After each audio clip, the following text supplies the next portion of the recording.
Olá, meu povo, tudo bem? Nós estamos aqui com a advogada Cristina Machado, vice-presidente, né? Isso. Mulher. Ele conversar um pouco com a gente sobre algumas coisinhas, né? Espero que vocês gostem e se divirtam bastante com essa nossa entrevista, tá bom? Beijo para vocês. Vamos lá. Cristina, doutora Cristina, como é que chama você? Pode me chamar de Cris. Somos todas irmãs, né? Não precisamos de formalidades. Cris, me conta um pouquinho sobre esse seu papel com as mulheres. Me conta um pouco sobre você. Eu tenho um histórico de militância, como a maior parte das mulheres que a gente conhece. Fui criada numa família rígida, que exigia demais e ouvia de menos, né? Mulheres são especialistas em crescer sem ser ouvidas, sem ter voz. Mas quando eu entrei na faculdade, eu fiz Direito USP, né? Infelizmente não é aqui no campus Butantã, mas o centro da cidade é um lugar maravilhoso. Eu descobri que a gente podia ter voz e vez. E lá na faculdade eu já comecei a época de militância dentro do centro acadêmico. Eu fiz parte do departamento jurídico que ajuda quem não tem condições de pagar por um advogado. O departamento jurídico da faculdade tem 187 anos, tá? Porque aqui em São Paulo nós não tínhamos defensoria pública. A defensoria pública em São Paulo ela tem 10 anos no máximo, 15 assim, estourando. Apesar de ser previsto na Constituição, era um concurso que nunca abria para São Paulo. Por isso que nós temos poucos defensores e pouco acesso, porque ainda é uma coisa que está se formando, diferente das delegacias, que, por exemplo, nós temos 116 delegacias em São Paulo. É muito mais lugar para atender as pessoas. E pensando nisso, porque o Fórum do Butantã, ele nasceu como um fórum especializado em violência doméstica e questões familiares, nós nos unimos da OAB com o fórum para poder dar assistência jurídica a essas mulheres da região, tá? Que a gente notou que elas não têm a quem recorrer. Hoje a defensoria está fechada por conta do Covid, tem muita informação na internet, mas tem pouca explicação, então é muita coisa solta, mas ninguém tem para quem perguntar, falta acolhimento, às vezes falta uma palavra de apoio para que a mulher tenha coragem de sair daquela situação, que ela saiba que não é a única pessoa que está passando por aquilo, nem que as ameaças veladas do parceiro vão se realizar. Porque é muito comum os parceiros ameaçarem as mulheres com a perda da guarda dos filhos. E isso é uma situação que não acontece. Tá? Para uma mãe perder o seu filho, tem que ter acontecido algo de surreal. Ela usa drogas, ela foi parar na Cracolândia, a criança ficou sozinha em casa, está 10 dias sem comer. São situações muito graves e muito únicas, não é porque o seu parceiro ganha mais do que você vai perder a guarda, porque você mora longe da escola, nada disso. Porque você arrumou um namorado. É um discurso que o homem usa para abalar psicologicamente a mulher, que já está num estágio frágil, nesse momento de separação e tal. Então, na OAB, nós, em parceria com o Fórum, vamos atender como se fosse um braço da Defensoria Pública. A OAB fica na Avenida Caxingui, 160, bem no comecinho da Vital Brasil, ali perto quase na frente do Fórum, perto do Instituto Butantã. É um lugar de fácil acesso. O escritório foi pensado na mulher, vão ser estagiárias, secretárias e advogadas mulheres. Os homens que são parceiros e se interessam pelo movimento feminista, eles vão atuar no background, Eles vão ajudar a fazer as petições, vão fazer um trabalho mais burocrático, mas a linha de frente é composta de mulheres atendendo mulheres. Ah, que legal. A gente está querendo dar algum conforto, porque juntas nós somos mais fortes. Eu digo aqui, eu digo isso todo vídeo. Juntas somos mais fortes. É o meu lema. Cris, me diga uma coisa. Tem essas casas que tem na prefeitura, não é casa-abrigo, é casa de atendimento à mulher, né? Isso, é o CRAS, que aí, é o Centro de Atendimentos à Mulher.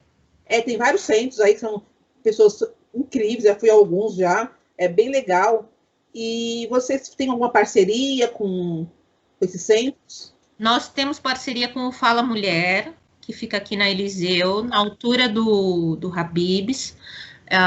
E o Fala Mulher, eles têm a casa de albergado. Por isso que nós temos a parceria com eles. Além do Fala Mulher ter o curso profissionalizante, ter um bom espaço para que a gente possa fazer dinâmicas, né? Psicodrama, constelação familiar, o atendimento psicológico é no Fala Mulher. Existe a casa do albergado, que para mulheres que estão em situação de risco, precisam sair de casa e não tem para onde ir, elas são acolhidas por essa instituição, que tem um convênio com o CRAS da prefeitura. Porque às vezes a mulher não vai embora porque ela não tem onde passar a noite. Não tem para onde levar os filhos. E é preciso que ela saiba que ela tem para onde correr, sim. Vocês atendem? Ela tem uma idade específica ou ela também inclui a menina, adolescente, a criança? Não, nós atendemos as mulheres com mais de 18 anos, né? Crianças, como foi o caso dessa menina de 10 anos, elas são direcionadas para a vara da criança e do adolescente, porque tem todo um processo que você precisa do consentimento do tutor, né? Do pai, ou no caso dessa menina eram dos avós, ela não tem voz própria ainda, ela não tem o que a gente chama de personalidade jurídica, ela não consegue assinar sozinha. Pela lei, pelo ECA, ela precisa de alguém intervindo e garantindo os direitos dela. Então, no primeiro momento, nós vamos atender só os maiores de idade. Vamos imaginar o seguinte. Então, tem uma família, estou lá, tenho minha filha, e nós duas fomos vítimas de violência pelo pai dessa criança, né? Ele bateu em mim, bateu na minha filha, né? Um exemplo, né? Aí eu recuo só ao CRAS, ou nesse caso, recuo ao CRAS e a vara da infância. Não, então, se só a criança sofreu violência, você vai direto na vara da infância, vai no conselho tutelar, porque aí é uma questão só da criança. Agora, se envolve violência familiar, ele bateu não só na menina, no seu filho, né? Não bateu na sogra, a família toda está correndo risco, você pode procurar a OAB. E lá vai ter um espaço onde eu vou poder ter o amparo e todas as condições para me defender. Sim, sim. O processo vai ser conduzido até o final. Se você precisar de um lugar para ficar, passar a noite, até sair a protetiva, a gente direciona para o Fala Mulher, que é quem mantém a casa do albergado. Se for uma situação, que é a maioria dos casos, em que dá para tirar o agressor de casa, a gente já vai, acompanha a mulher na delegacia, providencia a medida protetiva, porque hoje o delegado já pode determinar a protetiva na hora, né? Então, o agressor tem que sair de casa, e não é só sair de casa, ele tem que sair de casa e ele não pode ter contato nenhum com vocês, né? As vítimas, nem por WhatsApp, nem post em Facebook, nem incomodar familiar, amigo, ninguém. Tem que manter a distância mesmo. Né? Eu vejo em alguns grupos, eu sou professora, né? E volta e meia, eu estou discutindo na escola sobre a questão da violência doméstica, faço alguns rodas de conversa com as mães, né? E eu ouço muitas mulheres falando do medo do retorno para casa, né? Elas vão lá, denunciam e voltam para casa. Ou elas denunciam, voltam para casa, o agressor retirado, mas uma hora ele vai dar um jeito de entrar lá e agredir, matar essas mulheres, né? Como é que você vê isso? Normalmente, isso não acontece. Normalmente, o que acontece é a mulher acreditar que aquele marido, aquele companheiro vai mudar e ela permite o acesso dele de volta no lar. E aí a agressão ocorre de novo. Porque quando a mulher permite a volta do companheiro, ele começa a desacreditar, ela perde a credibilidade. Ah, você só quis a Maria da Penha para me assustar. Mas olha só, não vale de nada, eu tô aqui de novo, duvido que você vai chamar a polícia. E é isso que costuma acontecer. A mulher vem sendo abusada, porque antes da violência física vem o abuso psicológico. Tá? A sua autoestima está lá embaixo, você não tem força para reagir àquela situação, são muitas humilhações, muitas vezes a mulher acha que não vai dar conta economicamente de sustentar a família, não tem apoio dos parentes, não tem apoio da comunidade religiosa que ela frequenta, aí ela acaba permitindo a volta do companheiro, e aí acontece a violência de novo. Porque se nós formos analisar, boa parte dos policiais vem de famílias em que monoparentais também. Eles são gente como a gente, vem a mãe sofrendo, vem a avó carregando a família nas costas. Então, não existe policial que se negue a atender um chamado de Maria da Penha. O policial que está na rua, o que faz a rota, o PM mesmo que a gente tem contato no dia a dia, ele não falha nesse ponto. Ele vai pelo menos averiguar se está acontecendo violência ou não. Porque ele que está na linha de frente, ele sabe. Ele sabe que aquele cara que fica te seguindo na rua, uma hora pode tomar uma atitude deslocada, porque ele vê isso no dia a dia. É diferente do delegado que está atrás da mesa. O delegado, muitas vezes, quando você chega lá, você não é bem atendido, porque o delegado acha... É mal treinado, vem de uma cultura patriarcal, machista, e por isso a importância de ter uma delegacia especializada, né? As DDMs, delegacias chefiadas por mulheres, porque enxergam o problema de um outro ponto de vista. O delegado, homem, que cresceu vendo a violência como uma coisa normal, ele acha que é picuinha, ele acha que a mulher está exagerando, ele acha que ele podia estar investigando um assassinato e ele está lá resolvendo briga de casal. O PM, se tem duas ocorrências que nenhum PM deixa de atender, é pensão alimentícia. Se você disser que tem um devedor de pensão na sua porta, a PM vem buscar, e a Maria da Penha. Mas mesmo assim, com tudo isso, há um número grande de mulheres morrendo, sendo mortas aí. Ainda continua, cada dia que passa, parece que está crescendo. Eu não sei se está crescendo ou se está crescendo a denúncia em relação a isso. O que é que você me diria? Eu acho que está crescendo, porque eu acho que as mulheres, elas vêm tomando... as mulheres, elas estão economicamente independentes. Elas aprenderam que elas não precisam de homem para absolutamente nada, porque tem muito homem encostado, e isso eu acho que aumentou. O homem que encosta financeiramente na mulher. A mulher, ela muitas vezes, ela se vê numa situação em que ela sustenta a casa, cuida dos filhos, faz todo o trabalho doméstico, ainda tem que ficar linda e não escuta nenhum muito obrigado. E ainda compra o cigarro para o cidadão que está no sofá, sujando a sua sala, impedindo você de assistir a sua novela.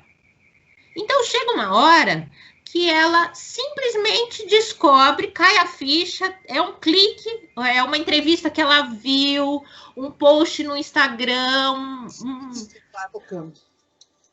alguma coisa que ela recebeu no WhatsApp, e ela descobre que ela já está vivendo sozinha. Entendi. Ela não precisa passar por aquilo, aquele homem é só um peso. E aí a mulher resolve ir embora. É nessa situação, quando a mulher resolve romper o relacionamento, que acontece a violência. Os homens não toleram. Como assim ela não precisa de mim? Eu acho que é uma coisa muito do ego masculino. Como assim ela não é minha posse? Porque se você... A gente escuta muito em cartório, é uma brincadeira comum os homens dizerem que na hora do casamento eles estão passando a escritura.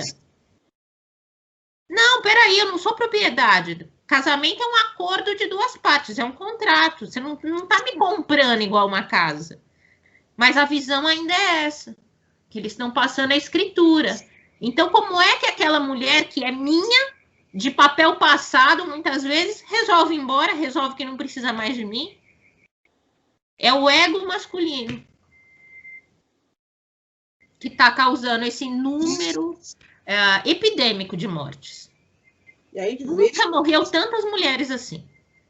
É incrível que estamos vendo que agora, no meio da quarentena, a coisa está tomando um volume tão grande de casos que a gente fica vendo de mulheres, crianças sendo abusadas, né? Então, eu faço parte do Justiceiras, que é uma iniciativa da Gabriela Mansur, promotora aqui em São Paulo, que foi criada na quarentena justamente por conta do aumento da violência doméstica, tá? Porque agora as mulheres estão presas com seus agressores. Antes, a mulher passava muito tempo fora, o homem passava muito tempo fora, você ia para casa para dormir. No final de semana tem um churrasco, tem a sua sogra, tem a sua mãe em casa, então a situação fica tolerável. Agora não, são só os dois. E numa situação de tensão, de confinamento, muitas vezes a renda caiu. Um ou os dois perderam o emprego, estão vivendo do auxílio. Então a tensão vai ficando cada vez maior e isso vai trazendo à tona um problema que já existia. Esse casal já não estava bem. Infelizmente, o que eu acho é que existe uma construção que a gente herdou que a mulher sempre perdoa. A mulher está sempre dando uma chance, a mulher sempre acha que o cara vai melhorar, ela se coloca em segundo lugar. Ah, porque meus filhos não vão crescer sem pai.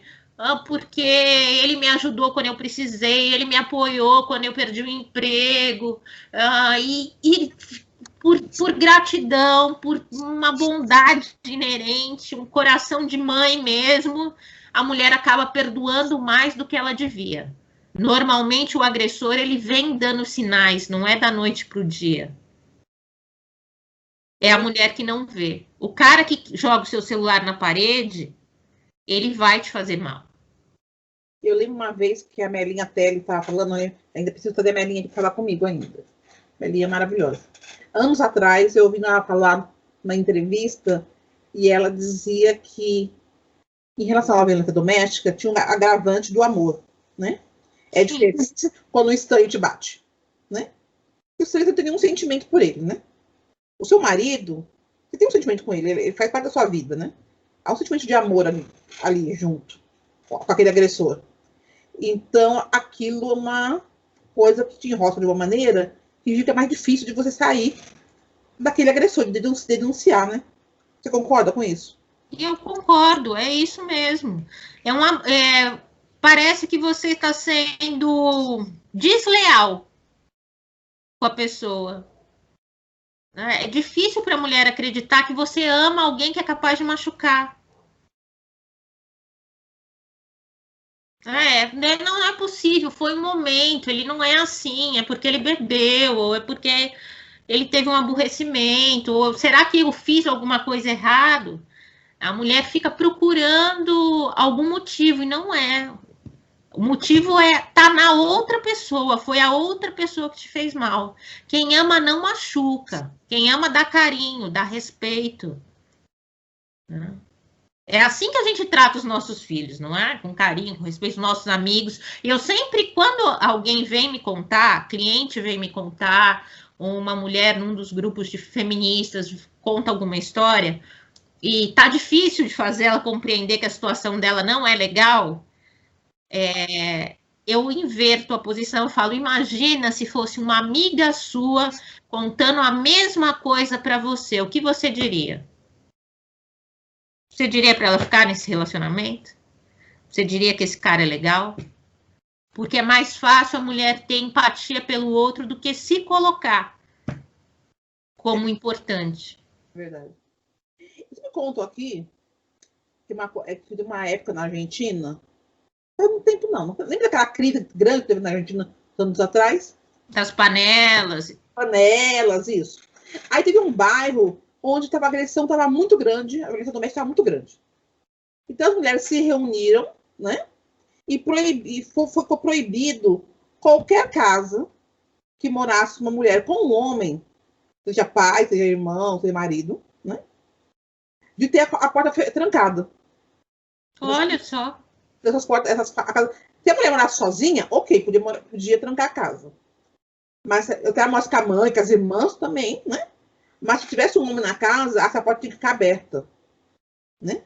Por quê? Caso ela sofresse alguma violência, as mulheres que estavam no bairro saíam das suas casas, cada um com o seu objeto, o cabo de vassoura, o que fosse que tivesse na mão, né? Chinelo, o que fosse, ia invadir essa casa e tirar o cara aos tapas, né? E ele era expulso do bairro. Ele não podia mais voltar. Eu não sei como é que tá esse bairro hoje, né? E aí eu fico vendo que algumas ocupações, até preciso trazer uma ocupação codinha aqui, que há alguns relatos que elas contam por ordem daquele bairro, né? Aqui no acampamento, lá nas ocupações, aqui.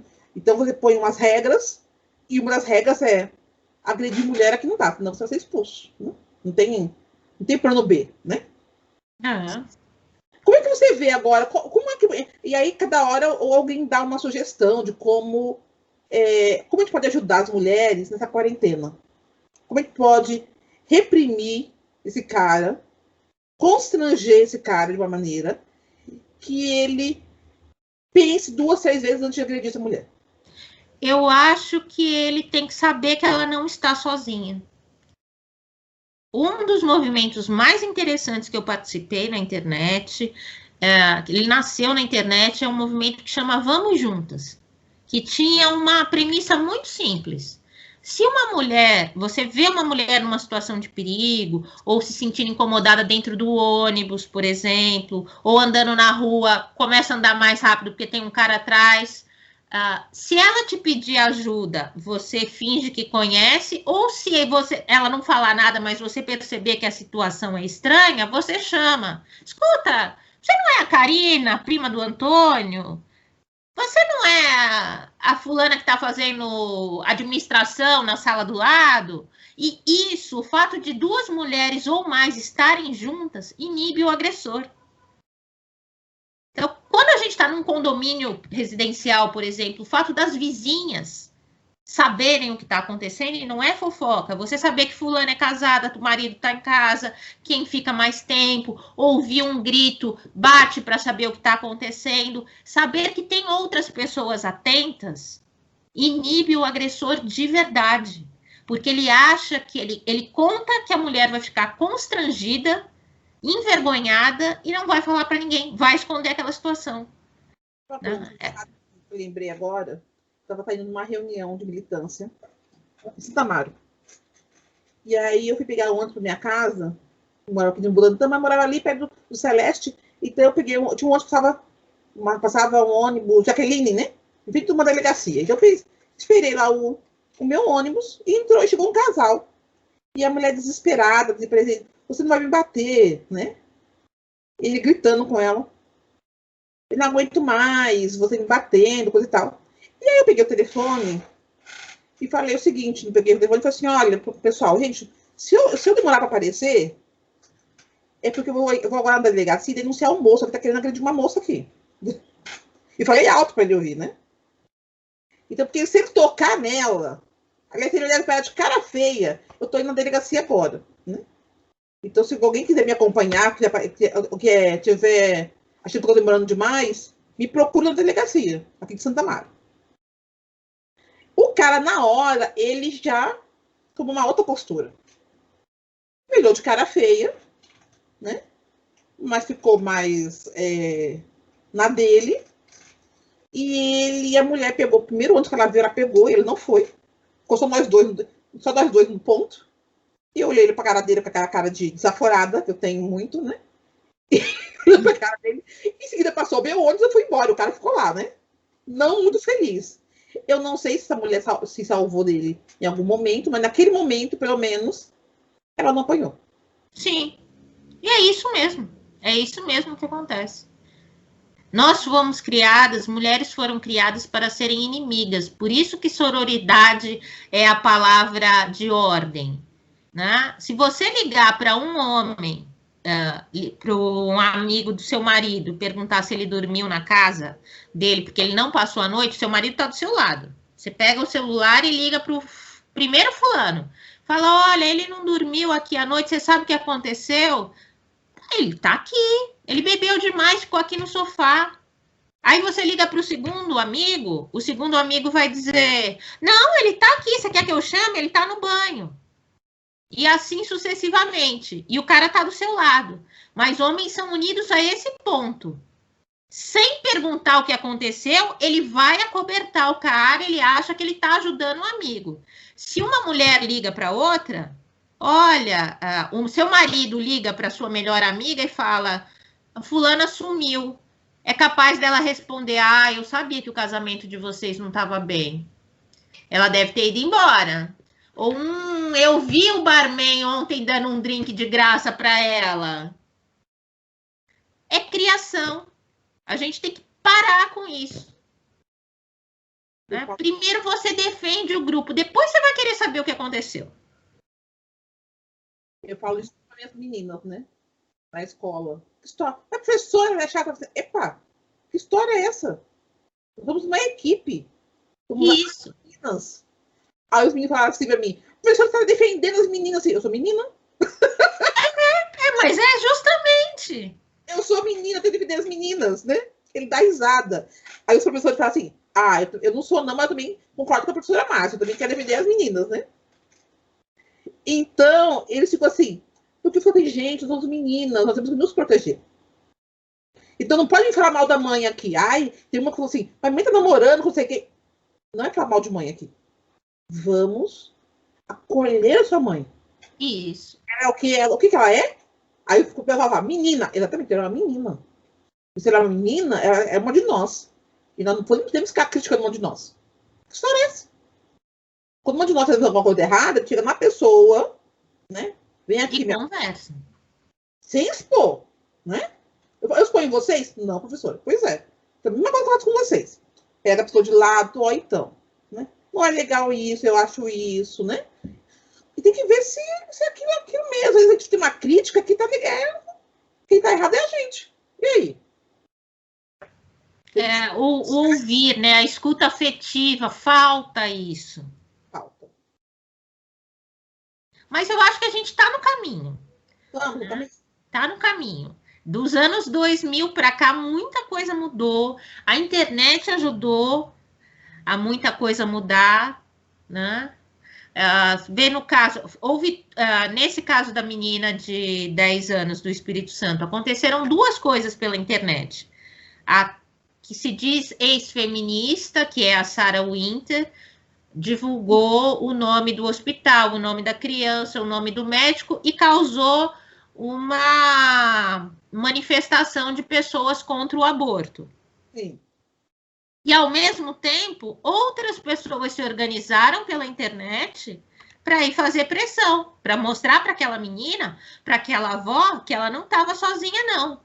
E não é que nós somos mulheres pró-aborto, nós somos mulheres que estamos do lado da menina. Nós somos a favor da vida da menina. Essa menina foi abusada, essa menina não tem condições psicológicas de carregar 9 meses uma criança no útero, nem de conviver com o fruto de um estupro. Então, nós estamos do lado da menina. E foi tudo organizado pela internet. E, graças a Deus, o bom senso prevaleceu. Falando nisso, vamos falar nisso no próximo ponto? Vamos. Então, gente, a gente vai terminar agora com a Cris. E vamos voltar daqui a pouco, falando sobre o caso da menina de 10 anos, que foi violentada por 4 anos, né? E só agora, né? O pessoal, agora que ela foi fazer o aborto, ficou grávida, o pessoal estava muito preocupado com o quê? Com o feto. Não com ela e nem com o agressor, né? Onde está o agressor nessa história toda? Ninguém sabe, ninguém viu. Eu também não vou falar dele, não. Nem sei nem o nome. Mas da menina, o nome foi divulgado. Então, gente, até o próximo vídeo.